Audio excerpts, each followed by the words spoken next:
Good morning, everybody. Thanks for coming to the Data Colada Seminar Series. It's my pleasure to introduce today's speaker, Abigail Sussman, as well as our panelists today, Robin LeBoeuf, Shelley Santana, Suzanne Shu, Shannon White, and Gal Zauberman.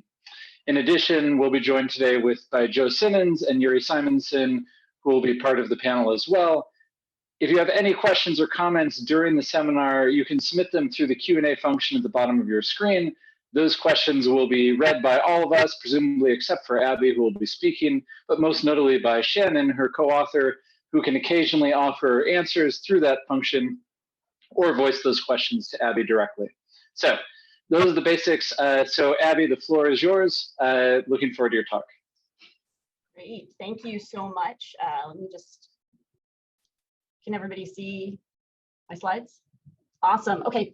Thank you so much to Joe, Leif, and Yuri for organizing this seminar, which I think has been a lifeline to many throughout the past year. And thank you for having me. I'm really excited to be here and to have a chance to present this research that I've been working on with Shannon White as the lead author and with Dustin Beckett. And in this project, what we're trying to do is try to understand a little bit more about consumer preferences for price disclosures, and in particular, trying to understand and identify whether there are cases when these preferences might ultimately be costly for consumers. So when you think about marketers making decisions about pricing, you can think about decisions about what price a product should cost, but you can also think about a related and very important decision about how to display that price to consumers. And so companies have a lot of flexibility in communicating prices. So for those of you who may be thinking about engaging in air travel again one of these days, or maybe you've already started, you go to look up the cost of a flight, and maybe you're excited to learn that the flight costs $200 and that seems pretty cheap. But as you're going through this process, you learn actually that the $200 price doesn't include things like a seat actually in the airplane. It's for sitting in the baggage underneath. And so if you want to sit in the airplane with a bag, it actually is going to cost 50 to 100% more than that. Okay, so as you go through this process, you learn what the price is. Similarly, you can think about buying a printer. Now, when you go to buy the printer, you learn the cost of the printer, but you're not actually interested in the cost of the printer. You want to know what is it going to cost you to print things that you want to see over the life of the printer. And so for that, the relevant information is not only the cost of the printer, but also the price of these print cartridges and how many of them you're going to need over the life of the printer. And this is information that's completely separate, that's pretty hard to identify at the time when you're making this initial purchase. In the case that we're going to be looking at today, we're going to be thinking about price partitioning and fee disaggregation. And so here is an example of a university fee disclosure that's closely based on an actual university fee disclosure. And what they've done is they've broken out a bunch of mandatory fees into additional detail. And so here, potential students can see things like, what's the registration fee? Well, that's $20. What's the student ID fee? Well, that's $15. These are decision inputs that maybe customers or students in this case, or their parents are going to care about. But all of these fees are mandatory and the fees are all going to the same place. You might even learn that there's a special fee of $65, and maybe there's somebody who's really excited to learn about that fee or thinks that that information is really important to them. But again, in this case, all of these fees are going to be mandatory. And so you could imagine the university instead displaying the fees in a simpler way, where they're essentially just aggregating all of the fees. They can still tell you what's included in that, but you don't necessarily know the cost of the student ID fee versus the library fee. It's also not necessarily relevant. There's not a particular meaning to knowing what the cost is to you for each of these different fees. It doesn't mean the money is going to one place versus another. Okay, so complexity in pricing can take many forms consistent with these examples. And one of the findings in theorizing in the literature is that complexity allows firms to shroud attributes and to shroud their prices. And so as a consequence of this, rather than competing on price, rather than just giving consumers a lower price for the same product, you can keep your price high, but make it really hard for people to figure out what your price is. And this can essentially substitute for lowering your price in many cases. Okay. Consistent with this reasoning, products that have complex fees tend to have higher markups. So for example, there's some interesting research on this in the context of the Portuguese driver's ed market, where what they find is that in places where they have essentially more competitive environments, rather than having lower prices, they tend to have more complicated fees, as shown by, for example, not having everything included up front. So there might be a separate fee for actually passing your driving exam or taking your driving exam, and the license fee versus if you fail your exam and you need to take additional lessons, that these are all separated. Okay. And so the point being that the complexity of the fee structure and the way that it's displayed and how confusing it is to customers is correlated with the prices and the competition in the market. So also consistent with this idea of firms competing on price through complexity rather than lowering their price, complex prices have been shown in laboratory settings to increase the likelihood that consumers will purchase dominated options. Okay, so one question is, well, why isn't there more market pressure to simplify the fee structure? And so the prevailing view on this question is to say, look, well, consumers are unaware. Firms are essentially, at least a subset of consumers are unaware. There's the ability for firms to do this basically by tricking customers or by tricking some subset of customers. And so we can think about this quote: many of us fail to read contracts. We've grown accustomed to mindlessly agreeing to terms with just a couple of clicks. Again, the intuition here is very much that the consumers are not aware of what's going on and they're being tricked in some way. Okay, but what we're going to propose in this research is actually something different. It's not instead, it's in addition, which is that there may be a demand coming from the consumer side for this type of costly disclosure. Okay. So we're going to be examining fee disaggregation. And so we can think about fee disaggregation as similar to price partitioning, but not necessarily in the case of having a base or focal price. And there's been an increasing prevalence of partition pricing. In the context of our studies, we're going to be looking at a variety of industries. And in each of the stimuli that we have, these are all going to be based off of cases where, from a pretty simple Google search, we were able to find different types of disclosures that roughly matched the types of stimuli that we were after. Okay, so these are going to be across things like prepaid cards, wedding venues, home closing fees, university fees, cell phone plans, etc. There are lots of different examples of this. Hey, Abby, quick question. Yes. Are you looking strictly at fees that are required, or are there optional fees as well? So for the purpose of this these studies and for the questions that we're asking, we're going to be only looking at cases where there are mandatory fees, or if there are optional fees, they'll be consistent across different types of disclosures. But it's a great question. I think in many cases, optional fees, I think, add to this complexity and they add to sort of consumer motivations. For the purpose of this project, we're trying to abstract away from that. And what we're trying to do is to identify basically exploitable preferences where consumers are going to be thinking about only the mandatory fees. Great question. Thanks. And just to follow up, Abby, yeah. Mm-hmm. What is the temporal proximity of the fees to the base? So is it something that is revealed over time, later, after you're already committed, when you search? So, or are these kind of showing up together? Yeah, so Shelley's done some great work on drip pricing, where they're sort of being revealed over time. What we're going to be looking at right here is everything is in front of you. There's no fine print. Right? So these are all other forms of complexity that would be really interesting to look at in other contexts.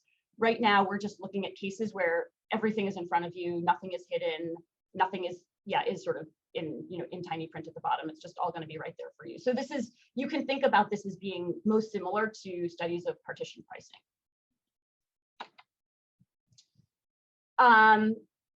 So when we think about this existing literature on partition pricing, there's a decent sized literature in marketing and economics on price partitioning.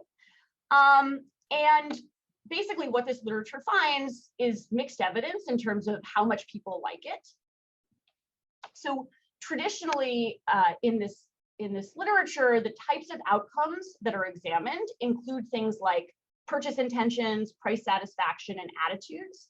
The literature does not typically look at preferences for the disclosures themselves, but for these sort of correlated attitudes. And in this context, about half of studies, according to a recent meta-analysis, show that consumers have positive reactions to these purchase experiences under price partitioning, and about half show that they have negative reactions. In at least one paper, they find these U-shaped associations with price partitioning, where people basically prefer complexity up to a certain point, and then they stop preferring it. Now, one possible explanation for a finding like this is that consumers are sorting properly. So I like price complexity to the point where I'm able to process it effectively. And once it becomes too complex for me to process it effectively, I no longer appreciate this price complexity, right? So that's sort of one reason that this could be happening. And if that were happening, that would be good to know. And it would suggest that consumers were basically reacting in a very reasonable way that was probably good for them. But existing research tends to separate the examination of preferences from ability. And so we're not able to understand whether that's true. So are people actually likely to be making expressing these preferences for complexity in cases where it costs them? That's sort of one question. And the other, I think, approach of existing literature is very much to examine preferences that are related to disclosures, but not preferences for disclosures themselves. And so one of the reasons that this, I think, is something that is important to look at directly, the preferences for disclosures themselves, is that sometimes the reason that people like a particular product with a particular type of disclosure is precisely because they're misestimating the total cost.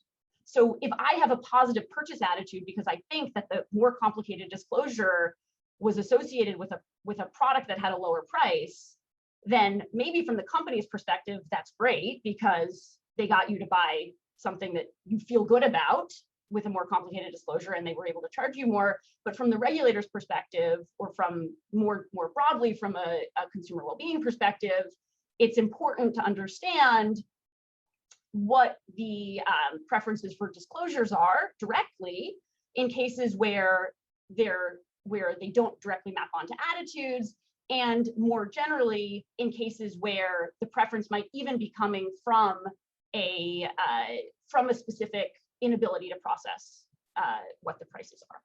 Okay, so what we're going to be looking at is, are there cases when people prefer complex price disclosures even when those disclosures cost them? And so we're going to be looking at this combination of preferences and ability, and we're going to be looking directly at the preferences for the disclosures. Okay, any questions? Okay. So what do we know about preferences for additional information?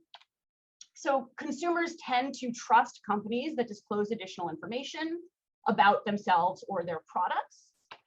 And in some kind of very parallel research by Abigail Sussman and colleagues, they've looked at how disclosures about cost structure can increase perceptions of transparency. So we can think about a company like Everlane, which has largely made a name for itself by not only displaying the price of its product, but by also advertising this transparent pricing, where they show you what the cost of the inputs to the product are. So the materials cost $15, the labor cost $8.60, and so on. And then it tells you sort of the true cost of the product, as well as what the markup is that they're receiving, and then they throw in what the markup is that they think their competitors would be asking for as a bonus. But so basically in this case, the consumer is learning information. They're learning about how much money is the person who sort of was doing the labor for this product, how much money is that person making? Okay, that's something that's being communicated. It's actual information. They're learning what the profitability is to the company. And they could be learning about the quality of the product as well through this information. Okay. What we're going to be looking at is something that's quite different, because there's actually no information being communicated about where your money is going. These are cases where essentially a company is choosing to allocate different amounts of money to different things that are all mandatory. Okay. And I'll give you more examples of this. But we're going to be looking at cases where the additional detail is really non-instrumental. So now we can think about, how do people incorporate non-instrumental information? Well, we can think about the case of placebo information, where information that is irrelevant can be treated as relevant. So you can think about those famous studies where somebody's waiting in line to make copies, and you interrupt them and you say, excuse me, I need to make a copy, which of course everybody in the line needs to make a copy. That's not actually helpful information, but people are actually going to use that as a cue that they should let the person in front of them in line. Okay. People have preferences for non-instrumental information in other contexts. So let's say you're thinking about taking a trip to Hawaii after your exams are done. You don't know if you're going to pass your exams or fail them, or if you're going to do well or poorly. And in either case, you would want to take this trip either to relax after or to celebrate. And yet you still want to wait to find out. You want to have this uncertainty resolved before you make this final decision about where to take your trip, okay, or whether to take the trip. And not only do people like this information, but in many cases it can reduce accuracy. And so additional information tends to increase confidence more than it increases accuracy. And so people are not well calibrated in terms of understanding how these factors go together. So in today's presentation, we're going to be looking at cases where consumers prefer disaggregated, looking at preferences for price disclosures, in cases where consumers are also more likely to select higher price options when viewing disaggregated disclosures. And we're going to look into, we're going to propose that the reason that this occurs is because of beliefs that disaggregated disclosures facilitate selection of lower fee options and signal transparency. And then towards the end, we're going to propose that actually it's not just about more information, that if you add another layer of information that actually helps simplify calculations, so in the form of summary totals or summary fees, here, this is going to lead people to both prefer the disclosure and be likely to select lower price options when compared to this disaggregated disclosure. So we're going to think of this as essentially a solution. So for those of you who love box and arrow diagrams, as I'm sure everybody does, here what we can think about, just because there are a fair number of moving parts, just to help people think through this, here we can have this disaggregated price disclosure. So this is the IV, and the experiment is whether this is disaggregated or consolidated. We're proposing that this is basically going to affect 3 different types of perceptions. It's going to affect perceptions of truthfulness or transparency from the company. It's going to affect anticipated ability to choose the lower priced option. So consumers are going to think that they're going to have a better chance of choosing the lower priced option in cases where the price disclosure is disaggregated. And it's going to lead to increased perceptions of complexity. And people are going to prefer the disaggregated price disclosure because of its impact on truthfulness and anticipated ability. And those two are going to basically outweigh the dislike for complexity in terms of the preference, right, for complexity per se. And then finally, we're going to propose that in a totally separate path, that this disaggregated price disclosure is going to lead people to select higher priced options just because it's harder to add up more numbers, which I think is probably not a super controversial. Abby, can I ask a question? Please, yes. So if you go back to that, I just want to, so one of the things I think about, like with your jeans example that you put up earlier, right? Some of the reason for exposing that disaggregation of the costs is to perhaps make it seem like more fair that they're asking $90 for a pair of jeans. And so like, and that fits with perceptions of fairness that we've known about for a long time, that talking about the costs make things more fair. Is that, do you include sort of that perception of fairness as part of truthfulness in some sense? Like somehow I now think that the company is, is telling me this because it makes it just seem more acceptable to me that they're charging these prices. So I don't think that we've looked directly at fairness, but we look at a bunch of different things sort of related to trustworthiness and transparency, and they all hang together pretty well. So my guess is that fairness would probably go in there with it.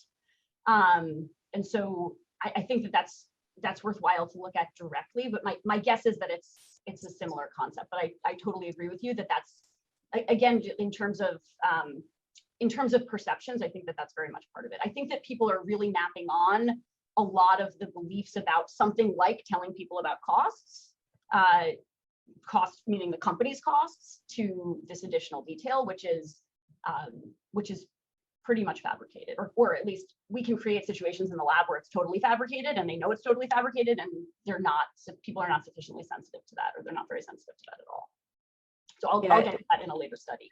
Yeah, that's part of what's so interesting about transparency, is that it captures both of those elements of the companies being truthful, but also now I feel like the price must be more fair, not just because it's truthful, but because now I know what went into it or something.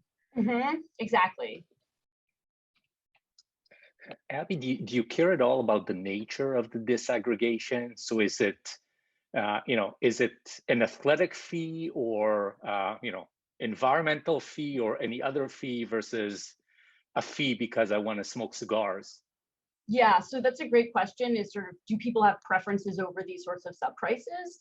And so I will show you a case where the fees are completely abstract, and people really like the idea of these fees being separated out, even when they don't know what they are. So I'll start out with an example where I'm trying to give fees that people are very unlikely to have preferences over. So things like an administrative fee versus a service fee, which probably seem kind of similar. So in most of the examples, we're going to be using cases where people probably don't care. In some of the cases, people probably do care. So we're going to have some examples from wedding venues, for example, where people might actually have preferences over those. But I'll show you that we can completely make them blank, and people continue to express the same preference. So I'll show that in the second study. Okay, so in terms of thinking about this preference for costly complexity, first I'm going to show you a basic demonstration. It's going to give you an example of the types of studies that we're going to have throughout the paper. Then I'm going to Gall's point, look at the case of abstract fees and show that these preferences largely persist in the case of abstract fees. Then maybe people are confused about the task, and so I'll show you that after people have completed the task and then we ask them again for their preference, they stay pretty stable. Then digging a little bit into mechanism, we're going to try to modify preferences by essentially highlighting how hard the decision is when we give people these disaggregated disclosures. And then we'll also try to undermine these truthfulness beliefs by essentially telling people that these fees are made up and they're likely to cause problems. And those preferences, those attempts to modify preferences will be somewhat helpful in terms of reducing preferences for these disaggregated disclosures, but there's still going to be a pretty strong preference. And so then finally, we'll propose an alternative solution, which is the case of adding more information in the form of these simplifying summary fees. Okay, so we're going to start with the prepaid card industry. And this is a $300 billion industry as of 2016. It's an industry that's often used by lower income and more vulnerable, financially vulnerable consumers And it's an area that's gotten a lot of attention from regulators, such as the Consumer Financial Protection Bureau has been paying a lot of attention to this industry, and there's been recent regulation around the way that they are able to disclose fees. And so this is why we started here. They also have a lot of mandatory fees that are sort of, things like administrative fees and service fees, that sort of thing that people are not likely to have huge preferences over. Okay. So we told people to imagine that they've accepted a 3-month job that pays them on a prepaid card. And then we give them this 2-stage task. So first, we're eliciting preferences. So this is not randomized. We just want to know which type of disclosure do you prefer. And then we give them an incentivized selection task that is randomized. And so here they're either told, here are 2 complex disclosures, or here are 2 disaggregated disclosures, or 2 consolidated disclosures. And then we've also collected some open-ended responses. Okay. So here's what we told them. So we said, even when the total fees are the same between 2 cards, companies have flexibility over how to disclose fees. For example, the 2 prepaid cards below disclose the same total initial fees, the same total maintenance fees, the same total usage fees, but they're different in the amount of detail they disclose. In a few pages, you'll choose cards that do not have the same fees. If you had a choice over how to have the fees displayed, which would you prefer? And so here, just asking them about their preference, you can see the one on the left has less detail, the one on the right has more detail. And if you look more closely, what you can see is that there's basically the same information. So the initial fees is now just being broken down into card acquisition fee, card activation fee, service fee, and administration fee over here. So these are basically the same thing, and they sum to the same $11.22. They have equal fees in the examples that participants are shown initially. In this consolidated condition, in this particular study, we have very small differences in prices across the 2 cards. So this is now the choice. So now people are choosing the card that has the lower fees, and they get a 50-cent bonus if they choose the card with the lower fees. And so in this case, there's only a 2.6% price difference. It makes it a harder task because the price difference is very small. In other studies, we vary the size of this price difference, and we basically see differences in the main effect, but we see the same pattern basically holds in terms of relative ability across the 2 cards. Sorry, just clarification. Is it aggregated for them, or is it a math task of me needing to add up the 2? It's a math task. It's not aggregated for them. So it's only aggregated in the last study where we will aggregate it for them. So yeah, so it's not aggregated for them, and they basically still they like to see this long list. Okay. And so here the disaggregated condition has the same differences across. Yes. Just a small observation. I don't know if it'll end up mattering, but with the aggregated version, you don't actually have to do math, in the sense that card B dominates card A on every single variable, but that is not true on the disaggregated one. So right? That's not going to be true in all of the stimuli, but that's going to be true here. So yeah, I'm going to show you a lot of different examples. Great. Okay, so when we ask people if you had a choice over how to have the fees displayed, which would you prefer? And so we find that about 70% of people prefer this additional detail. Although it is not aggregated for them, people say that they would like this.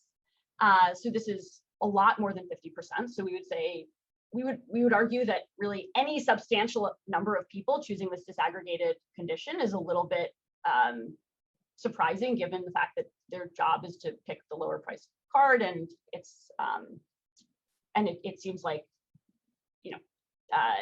that's going to be harder in the case of the additional detail. But we find not only a substantial portion, but we actually find substantially greater than 50%. We find 70% of people prefer this card. Okay, then we can next look to say, okay, well, do people actually do worse in the case of this disaggregated condition? And we find indeed they do. So this is a chart showing the proportion of people who are selecting the higher fee option. And This is significantly greater in the case of the disaggregated condition, where people are basically at chance. They're choosing the lower fee option about half the time, versus in the consolidated condition where they're choosing the higher fee option only about 15% of the time. Okay, so in the build up to this study, one of the things that I talked about was the possibility that maybe people are sorting themselves. And so maybe it's that the participants who are good at identifying, who are better basically at adding up the list of prices, maybe they're the ones who prefer the disaggregated fees, and the ones who are worse at that are the ones who prefer the consolidated structure. And so maybe because of this sorting, actually, this is not at all problematic. And so what I'm going to show here is basically the same results, but this is now split just as a function of whether you expressed a preference for the consolidated in red, or whether you expressed a preference for the disaggregated condition in gray. And what we find is that there's no difference in terms of your ability. If anything, directionally in the disaggregated condition, the people who actually preferred the disaggregated are slightly worse. That's not something that is going to hold up in later studies. But basically, you can just say there's no difference as a function of your preference, that your ability doesn't differ. So it doesn't seem like people are properly sorting themselves. Hey, Abby. Just a quick question. You ask people which they would prefer, and we all know, I guess the question is like, have you ever asked them, which do you think you would do a better job at picking the lower fee card from? And maybe I want to see it broken down, but do I have the ability to recognize that I'm better when it's not broken down? So I'm going to get at that in two studies. So I'm going to show you quickly this abstract fee study where we're going to sort of look at the robustness of this preference to the specific subprices. And then in the context of the task experience, we're going to add questions. It's not going to be the main question, but it's going to be an additional question that comes later about their ability to pick the lower price card. And we'll also get to this, we'll sort of give people the task, the same choice again after they've had experience with the task, so they have an idea of what their goal is. Okay, so to Gal's point, thinking about what happens in terms of the specific fees and are people expressing a preference for these specific fees? Okay, so here we have these same conditions around aggregation, so either consolidated or disaggregated. And now we have the content of the disclosure, which varies. So either it's concrete or abstract.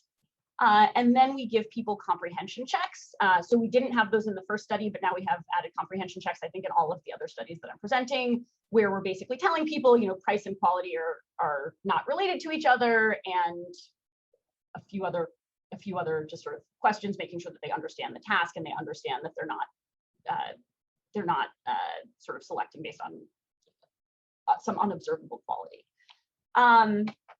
Then they have this preference task, again, not randomized, and this incentivized selection task, which is randomized. Okay, so in the concrete version, we are now asking about wedding venues. This is something that people likely do have like some beliefs about where these prices are going. So in this survey, we'd like you to imagine that you're selecting a wedding venue. If you were to have a choice over the designs used by wedding venues to disclose fees, which would you prefer?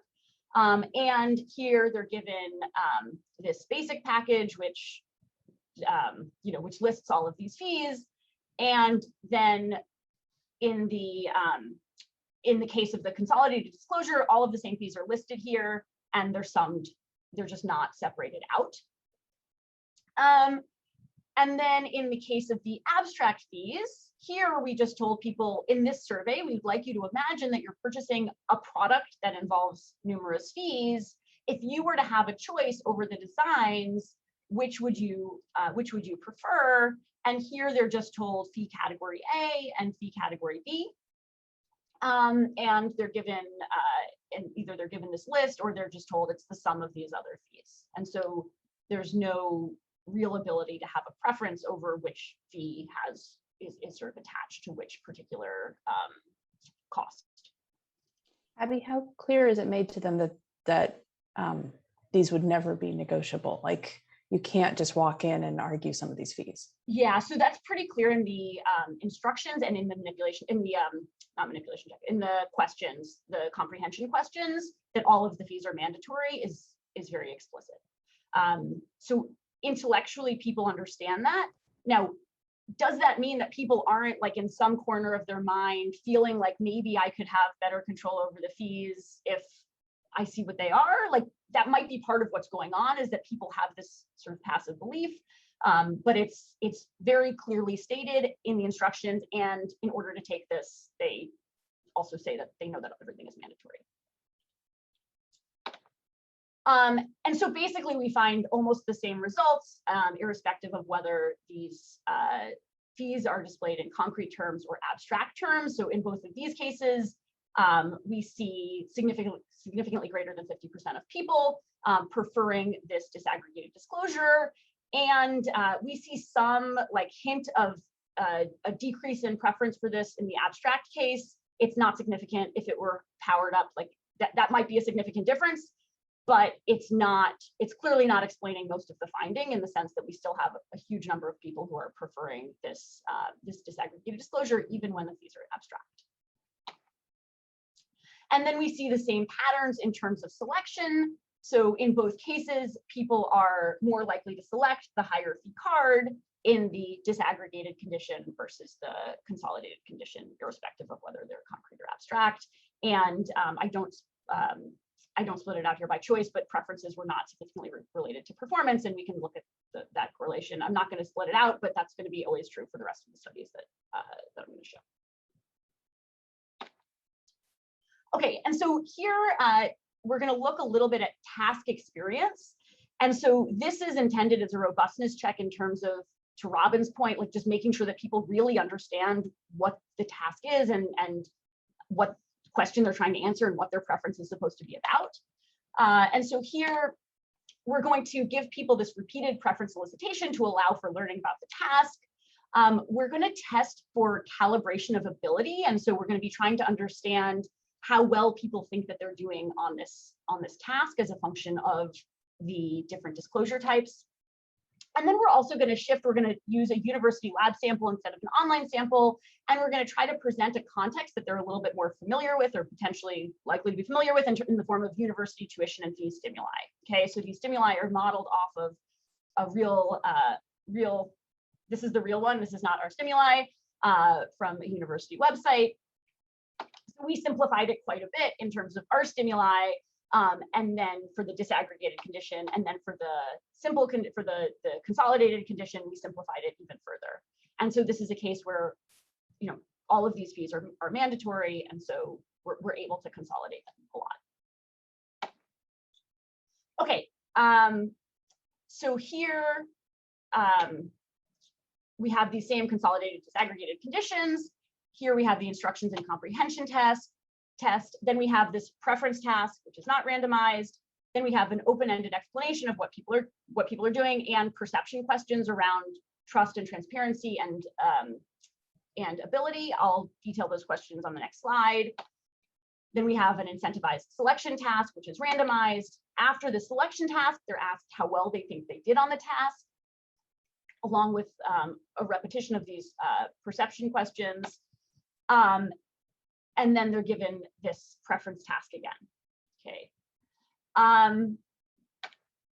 So in terms of the questions that we're asking them about perceptions of disclosures, after each preference round, we're asking them about truthfulness. So how transparent would you judge a university displaying more or less detail to be? And how much would you trust a university displaying more or less detail to be, or just detail?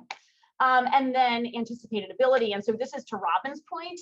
I think that this is about as straightforward as we could get in terms of asking them this question. So we say, how likely do you think it is that you would succeed in choosing the lowest fee card if the fees were displayed with more or less detail? So this is pretty straightforward in terms of just asking them about their ability to add up this list of numbers. And then after the selection task, we ask them about their confidence in the choice. Okay, so here, if you were to have a choice over the designs used by universities to display fees, which would you prefer? So here we see about 55% of people prefer the complex disclosure versus the disaggregated disclosure versus the simplified or consolidated disclosure. So here we don't see, this is a lower portion, a lower percent than in some of the prior studies. And it's not significantly different from 50, but it still is a lot of people choosing this. So there are a bunch of different things about this particular context that could be leading to that lower number, or it could just be random. We don't know. But we still see a large portion of people choosing this more disaggregated disclosure. And then in this selection task, right, which would you prefer? You will receive a bonus of $1 upon completion of the study. Depending on your choice, you will receive the larger bonus if you choose the option with lower fees overall. So again, being like pretty explicit about this task. And here we see that the proportion of people selecting the higher fee card is going to be much higher in the disaggregated condition than the consolidated condition in terms of just choosing the lower priced option. Which is probably not that surprising since there are a lot more numbers to add up. And then after people do this task, we ask them again about their preferences, and we find that preferences drop a little bit, but not meaningfully so. And so here you can see there's a little bit of a drop in preferences between round 1 and round 2. Again, if we were to power this up, it's possible that that drop in preferences would be significant across rounds, but it's definitely not going anywhere close to 0.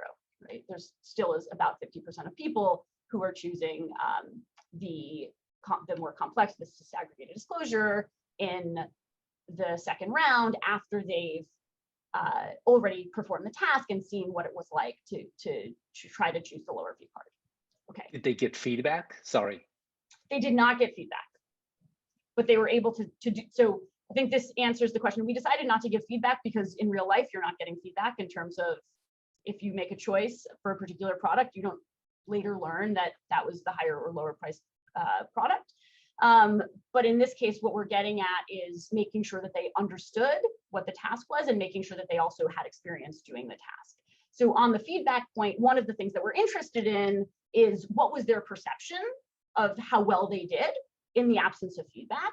And so that's what we're gonna look at in the next couple of slides, because we're actually interested in what that perception is. So is that a form of confidence in my ability to actually detect? Okay. Yes, exactly. So first, just in terms of the open-ended responses, just to give a little bit of flavor in terms of the participants' thought processes. So they said things like, even though the more detailed chart takes longer to read, I prefer it because then I can see the tuition and fees that I'm being charged are reasonable. So this is like a little bit to this fairness point that Suzanne raised. Or condensing the information is more easy to read, while an itemized list is nice, the specificity is unnecessary and confusing, for the total fee is still going to be the same regardless. So these are people who are choosing this consolidated version of disclosure. Okay, but what happens in terms of these perceptions? So what I'm showing here is a difference score between the disaggregated versus consolidated. So you could think of this as like a relative preference for the disaggregated over the consolidated on these measures. So people think that the disaggregated card is more truthful, and they have higher anticipated ability. So they think that they also, to this like very specific question of like how good will you be at choosing the lower priced card, they think that they will be better at choosing the lower priced card when they have a longer list of numbers, is essentially what's going on here. And this is consistent with other research on when you have more information, people think that they will make better decisions with this additional information, much more than it actually helps them make better choices. Okay. And what we see is that this basically doesn't change much across these two rounds. So experience with the task just isn't doing much. So one of the reasons that experience with the task is likely not doing much is because people have very high confidence in their selection of the lower fee option. So we can ask people, how confident are you that you selected the option with lower fees? And it's just very high. It's lower in the disaggregated condition than the consolidated condition, but it's high in both cases. And similarly, we can ask people, which bonus do you expect to earn? $0, $1, or I'm not sure. And if we just look at the people earning $1, say thinking that they earn $1, it's most people. And so that could be one reason why their responses aren't changing a lot.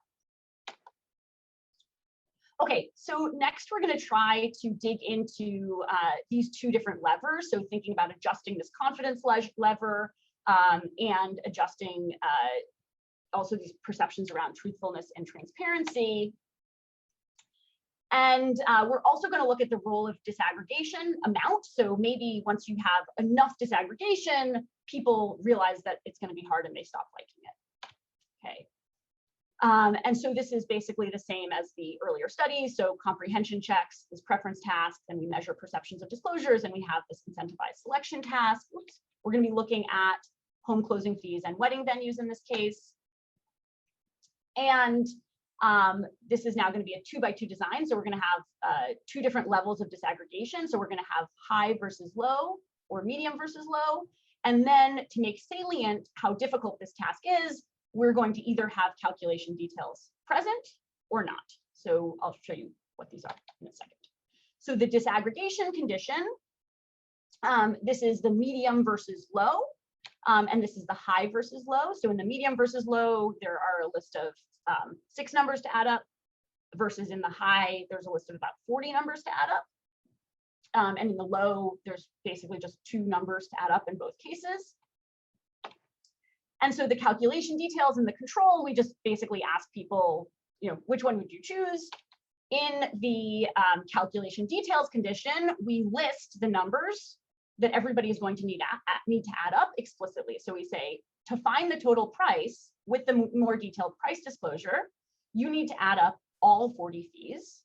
In the example below, you would need to add up the broker's fee, the title fee, then it lists the 7 numbers in the title's fee, et cetera, et cetera, et cetera. So people are being very explicitly instructed and walked through how annoying it will be to add up all of these numbers. Okay. And then to find in the case of the less detailed disclosure, you just need to add up 2 fees. That's it. So we think this should basically make people not want to add up all of those numbers. And then we measured perceived truthfulness in terms of we sort of expanded this measure. It now includes perceived trust, transparency, hidden fees, anticipated drip pricing, perceived deceptiveness, and perceived control over fees. And anticipated ability, which is both these perceived success expectations questioned before, and also perceptions of being better than others, which sort of seems to serve a similar role, as well as perceptions of complexity, which we thought would be negatively related to these preferences. So these were measured on 11-point Likert scales, and then we examined relative differences between the disaggregated and consolidated disclosures. So we gave them the same incentivized choice task with a 25-cent bonus for choosing the lowest price option, and they were randomly assigned to choose between 2 disclosures, either both high, both medium, or both low.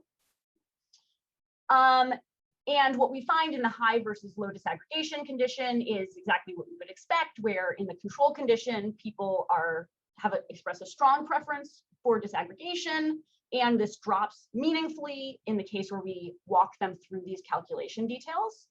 So maybe we would have thought this effect would be even bigger, but this is essentially what we would have expected. In the case of the medium versus low disaggregation, we see people continue to prefer the more disaggregated disclosure, even in the case of calculation details. And so one reason I think this might be, this might not be saying that people don't ever think that there are too many numbers for them to add up. It might just mean that we're not there yet. So in the case of the medium disaggregation, that just wasn't very disaggregated. And so that might be one of the reasons why people are not responding that negatively to having these additional calculation details. So consistent with that reasoning, we don't see any differences in actual ability to select the lower fee card or the higher fee card in the case of the comparison between low versus medium, right? So basically, this is just suggesting that the medium one wasn't very disaggregated in terms of making it too complex for people. But we see exactly what we would expect with the high complexity disclosure, where people are bad at that. So if we think about this in terms of sort of all of these dimensions pulled together, what we see here is basically we manipulated anticipated ability. We attempted to manipulate anticipated ability. We did that. And this is what's leading to this reduced preference for the disaggregated price disclosure in the case of the calculations condition. We weren't really trying to manipulate perceived truthfulness or perceived complexity, but just throwing it in here for argument's sake, or just for completeness sake, I guess. Here we see there are meaningful correlations between these 2 measures and this preference. We weren't manipulating them in this study. So in the next study, we do manipulate them. So here we're trying to undermine multiple paths towards this preference. So we're trying to like just really get people to not want this disclosure. And so here we have this sort of control versus treatment context, which is going to be a cover story, which is going to be pretty damning to the disaggregated disclosure. And then we measure the same perceptions as before, and it's basically the same design as in the last study. And then we have 3 different stimuli that we're using for this. Okay, so this is what we tell people. So by law, this is all basically reasonable. Okay, so by law, the companies must disclose all prices up front and not hide them. Only the design of the price disclosure differs. To create the more detailed design on the left, companies hired a consulting firm to come up with reasonable sounding prices for mandatory items in the bundle of services that everyone must purchase. These prices don't necessarily correspond to how much these products and services cost the companies to offer, but the consulting firm was tasked with coming up with prices that seem like they would be fair if they were offered in isolation, because companies know that customers like to see detailed prices. Nothing was in bold for the participants. It's just, I thought those were the most relevant terms or something like that. So companies also know that splitting up prices for mandatory items makes it harder for customers to figure out what the total price would be. So we're basically saying, look, guys, like there's no additional information here. The company is just trying to trick you, and it's gonna work because it's gonna be harder for you to choose. Okay, so what happens to preferences? Well, they drop. Like people don't like the disaggregated disclosure as much, but it still remains about 50% of people who still want this disclosure. So giving them all of this information is just, it still isn't helpful. I mean, it's helpful a little bit, but it still doesn't get rid of this preference. And they're still worse in the disaggregated case. Okay, so when we think about putting these all into the model, we see that everything works the way we would expect it to, in the sense that what this intervention does is it reduces perceptions of anticipated ability and perceived truthfulness, which mediate this reduced preference for the disaggregated disclosure. Perceived complexity operates in the opposite direction. People think it's more complex, but again, that's just not the lever that matters the most in this decision, right? So that sort of ends up just being a factor that's not weighted as heavily. So we can think about this also as being one of the reasons it's important to think about these differences between attitudes sort of towards the product or sort of towards the company versus preferences for the disclosures themselves, as there's a complicated relationship between how all of these things fit together.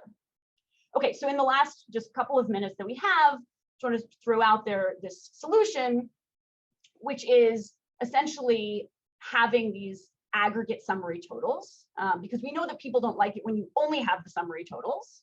And we know that people have a hard time making the decision when they have too many options, when they have not too many options, too many sort of sub prices, even when they're all mandatory. And so we're trying to combine these two to create a solution that's sort of a viable solution that will get people to prefer a card that a disclosure that doesn't lead them to make worse choices. And so this is essentially looking at this bottom piece. We're trying to intervene here and say, okay, well, now let's add information to simplify the calculations. And will that lead people to no longer select the higher price options, basically? So in addition to the disaggregated and consolidated fee disclosures, we now have this additional combo disclosure, which has both the disaggregation and the summary fees. And so we're aiming to channel preferences for more detail plus computational fees. I'm going to skip through this since we're just about at time. But here, in terms of the this combo disclosure, so this is essentially the same task, except now they're just have both this consolidated, disaggregated, and combo disclosure. And so we give them this ranking task in terms of their preference. Everyone likes the consolidated disclosure more, or at least 70% of people now say that their first preference is for this consolidated disclosure. Their second preference is for the disaggregated disclosure, and the one that they like the least is this consolidated disclosure. 55% continue to prefer the disaggregated disclosure to the consolidated disclosure, so that preference sort of persists, but it seems like this consolidated disclosure is something that people really like. And so the question is, well, does having these additional lines, is that consistent with this disaggregated disclosure where people still have a hard time figuring out the totals? And what we see is that that's not the case. So what we find is that basically people perform approximately as well at identifying the lower fee card in the case of the combo disclosure as they do in the case of the consolidated disclosure. And they do decidedly better than in the case of the disaggregated disclosure. Okay. And so to wrap up, what we find is that preferences for pricing information tend to be misaligned with the ability to process this information effectively. And so we find that people both have a preference for disaggregation and they have a greater likelihood of choosing higher fee options when these fees are disaggregated. This seems to be driven by overall positive beliefs about the complex disclosure as being more transparent and trustworthy, as well as beliefs that this additional information helps them select lower fee options, even though that's not true. These preferences are really sticky. They persist after experience with the task and messages undermining anticipated ability and truthfulness, but we find that more information doesn't always hurt decision making. Okay. So we can think about different extensions of this product, of this project, but the main takeaways that I want you to have are that to the extent that a preference for complexity isn't always costly, it can be an exploitable preference. And so there might be good reasons why people hold these beliefs. They might be based on other disclosures that exist where maybe there are some fees that are avoidable, or maybe there's some sort of control that you have over fees, or maybe there are different vendors and you want to know that some of your money is going to one vendor versus another. But overall, people tend to have this preference and hold it really strongly. And so what we find is that this represents a preference that can be exploited by companies that are trying to present fees in this more shrouded way. And so it can not only be that companies are essentially tricking customers, but actually that they have preferences that are enabling this. And so one of the things that we learn in terms of how we can deal with this is that educating customers is unlikely to be helpful. And instead, this speaks to regulating disclosures and even provides even more support for not only simplifying, but giving people enough information that they feel good about the simplified disclosure. So thank you again to the panelists and to everyone for having me and for listening. And thank you to Shannon and to Dustin, my co-authors on this project. If you have any questions, I would love to hear from you by email. Wonderful. Thanks a lot, Abby. Really engaging. And thanks again to all of our panelists for being here today and for everybody in the audience who is here. It is a lot of fun. And we'll get this posted on YouTube unless Abby decides that she doesn't want it to be seen by the public. All right. Thanks, everybody. Enjoy your weekend. We'll be back again next week.